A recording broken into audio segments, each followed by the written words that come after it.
अस्सलाम वालेकुम व्यूअर्स, आज की मेरी वीडियो फर्स्ट स्टाइल कैलीग्राफी के मुतालिक है। देख के इसको परेशान नहीं हो जाना कि ये बहुत मुश्किल है। आप यकीन करें इतने आसान तरीके से मैंने इसको समराइज किया कि एक छोटा बच्चा भी देख के इसको बासानी बना सकता है। सबसे पहले तो अगर आप न्यू हैं मेरे चैनल पे तो लाइक और सब्सक्राइब लाजमी कर लें, और अगर आप ये वीडियो फेसबुक पर देख रहे हैं तो पेज को फॉलो करना मत भूलें। व्यूअर्स, हमें कोई भी पेंटिंग करनी होती है या कैलीग्राफी करनी होती है तो हर चीज़ के सर्टेन स्टेप्स होते हैं हमें जिनको फॉलो करना पड़ता है। तो यहाँ भी जो इम्पोर्टेंट स्टेप्स हैं मैं आपके साथ वही शेयर करूँगी। और यहाँ पर मैंने जो मीडियम प्रेफर किया है वो स्केच बुक है, क्योंकि मैं पेपर पर ये प्रोसेस करूँगी। और यहाँ पर जो पेपर मैं यूज़ करूँगी उसकी बाउंड्रीज़ को मैं स्पॉट शेप लगाकर कवर कर लूँगी।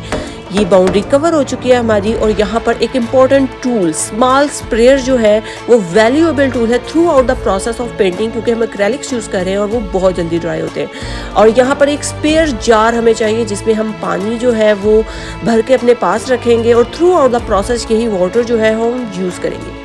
यहाँ पर जो स्केच बुक मैं यूज़ कर रही हूँ उसके नीचे पेपर के नीचे मैं एक स्पेयर शीट रख रही हूँ ताकि जो निचले पेपर है वो पेंट से वो ख़राब ना हो।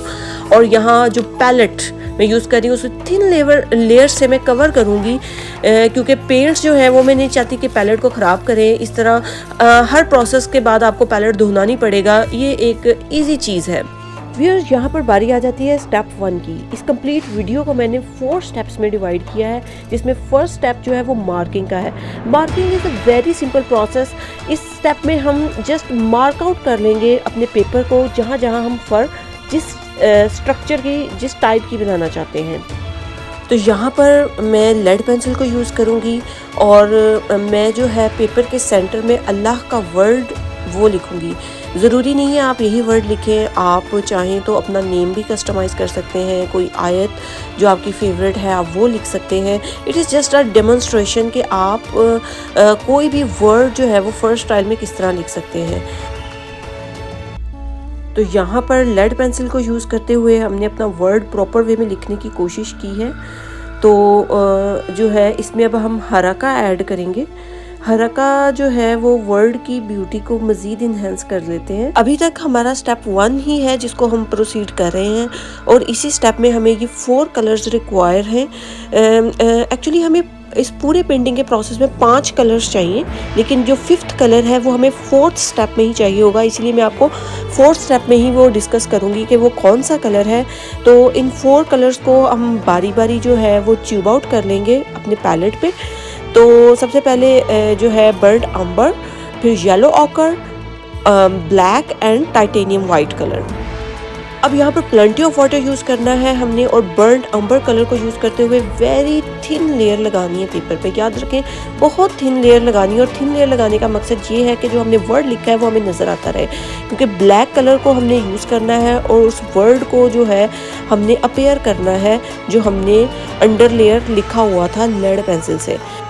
और ब्रश जो इस प्रोसेस के लिए मैं यूज़ कर रही हूँ वो आपको स्क्रीन में दिख रहा है, वो डिटेल ब्रश होता है, 0 साइज़ ब्रश भी कहते हैं इसको।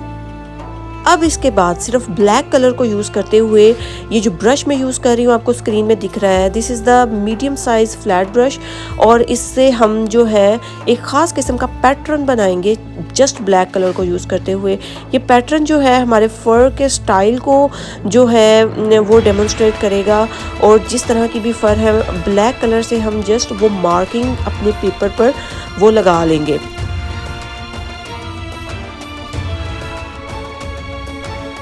अब बारी आती है स्टेप 2 की, जो कि लेयरिंग है। अप टू 6 लेयर्स हम इस पेपर पर अप्लाई करेंगे। जो सबसे पहली लेयर होगी वो सबसे डार्कर होगी, और 6th लेयर जो होगी वो सबसे लाइटर होगी। यानी हम गो करेंगे सबसे डार्कर कलर से सबसे लाइटर कलर की तरफ, और वो किस तरह से करेंगे ये मैं आपको एक्सप्लेन करती हूँ। यहाँ पर हम सबसे पहली लेयर लगाएंगे, और डार्कर कलर जो हमने चूज़ किया वो बर्न्ट अम्बर कलर है, और फर्स्ट लेयर का पैटर्न ये आपके सामने है, कुछ इस तरह से लगाएंगे। और ब्रश जो मैंने यूज़ किया है वही जो फ्लैट ब्रश है हमारा, और उससे जो है हम ये स्पेसिफिक कलर किस्म का जो पैटर्न है वो इस कलर को यूज़ करते हुए पूरे पेज पर अप्लाई कर देंगे। ये आपके सामने है, सिर्फ यही कलर यूज़ किया है, सबसे डार्कर कलर बर्न्ट अम्बर कलर को यूज़ करते हुए ये स्पेसिफिक पैटर्न पूरे पेपर पर हमने लगा देना है, और यही हमारी फर्स्ट लेयर है। अब सेकंड लेयर जो है हम रिलेटिवली लाइट कलर की यूज़ करेंगे और वो लाइट कलर जो है हम बर्न्ट अम्बर में येलो ऑकर कलर को मिक्स करके बनाएंगे। ठीक है, सेकंड लेयर बर्न्ट अम्बर में येलो ऑकर कलर को मिक्स करेंगे और रिलेटिवली लाइट कलर का जो हम जो शेड बनाएंगे। और ब्रश जो है वो आपके सामने है जो हम यूज़ करेंगे इसमें। तो जिस तरह हमने पहले पैटर्न बनाया था सेम उसी तरह से ही हम वही पैटर्न बनाएंगे। ये हमारी सेकंड लेयर है और पूरे पेपर पर जो हम ये पैटर्न है फैला देंगे।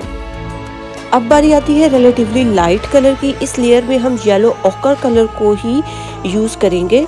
डायरेक्ट येलो ऑकर के ही हम स्ट्रोक्स ऐड करेंगे और जो ब्रश इस पर्पस के लिए मैंने यूज़ किया है वो स्क्रीन पे आपको दिख रहा है।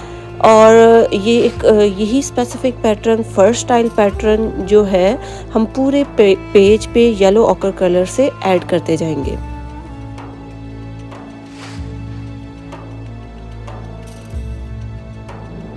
अब नेक्स्ट लेयर जो है वो मज़ीद लाइट कलर की होगी, तो हम येलो ऑकर में ये टाइटेनियम वाइट कलर को मिक्स करके एक शेड बनाएंगे। और जो ब्रश इस पर्पस के लिए यूज़ किया है ये स्क्रीन में दिख रहा है, ये एंगल शेडर ब्रश है। और इसी ब्रश से ही ये देखिए इस तरह से हम स्ट्रोक्स जो है वो ऐड करेंगे स्पेसिफिक तरीके से। और ये देखिए रिलेटिवली लाइट कलर जो है वो हमने जो है वो चूज़ किया है।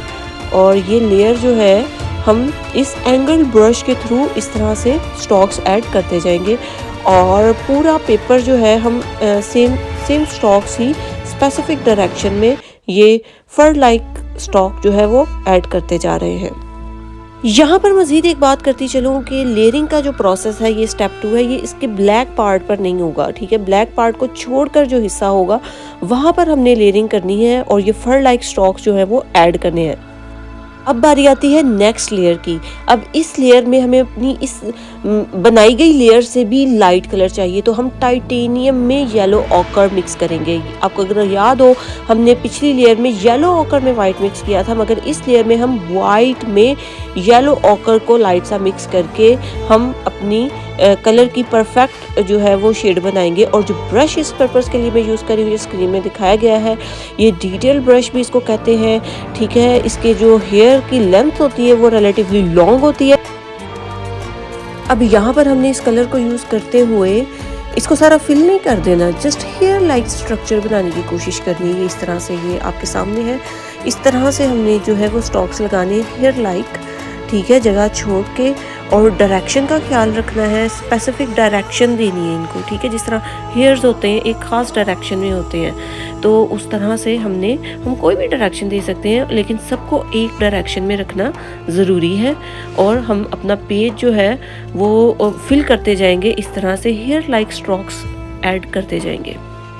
व्यूअर्स, यहाँ पर आपने एक बात ऑब्जर्व की होगी कि हेयर्स की डायरेक्शन जो है वो पूरे पेपर पर सेम नहीं है, लेकिन यहाँ पर बंडल ऑफ हेयर्स यानी एक बंच ऑफ हेयर है, उनकी डायरेक्शन सेम है। सिमिलरली इसी तरह से ये आपने काम करना है और ये हमारा पेज जो है वो रेडी हो चुका है। अब यहाँ पर बारी आती है नेक्स्ट लेयर की, और नेक्स्ट लेयर पे हम मज़ीद लाइट कलर से काम करने वाले हैं। और जो ब्रश यहाँ पर आप देख रहे हैं एंगल्ड ब्रश हमने यूज़ करना है और अपनी पिछली लेयर से रिलेटिवली मज़ीद लाइट कलर बनाना है। और यहाँ पर देखिए इस तरह से हमने स्टॉक्स लगाने हैं, हेयर स्टॉक्स लगाने हैं रैंडमली, डायरेक्शन वही हमने फॉलो करनी है हेयर्स की।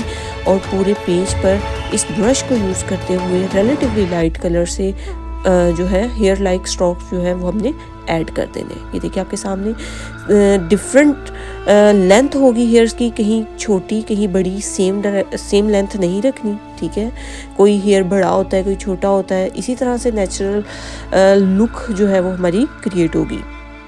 अब बारी आती है स्टेप 3 की, जो कि ग्लेजिंग है। ग्लेजिंग का लफ्ज़ी मतलब होता है ओवरले या कवर करना किसी चीज़ को। तो कवर करेंगे हम इन लेयर्स को स्पेसिफिक कलर्स के साथ, और वो किस तरह से करेंगे ये मैं आपको एक्सप्लेन करती हूँ। अब यहाँ पर हमने वाटर ऐड करना है और बर्न्ट ऑम्बर कलर की वेरी थिन लेयर बनानी है। थिन लेयर बनाने का मकसद ये है कि हमने जो फर बनाई है वो लाइट कलर में है, तो इसके ऊपर अगर हम थिन लेयर किसी भी कलर की ऐड करेंगे तो वो फर हमारी उसी कलर की हो जाएगी। तो यहाँ पर जितना भी ब्लैक पार्ट है उसके अराउंड हम बर्न्ट ऑम्बर कलर की थिन लेयर जो है वो लगाकर ये स्पेसिफिक किस्म का इम्पैक्ट क्रिएट करेंगे।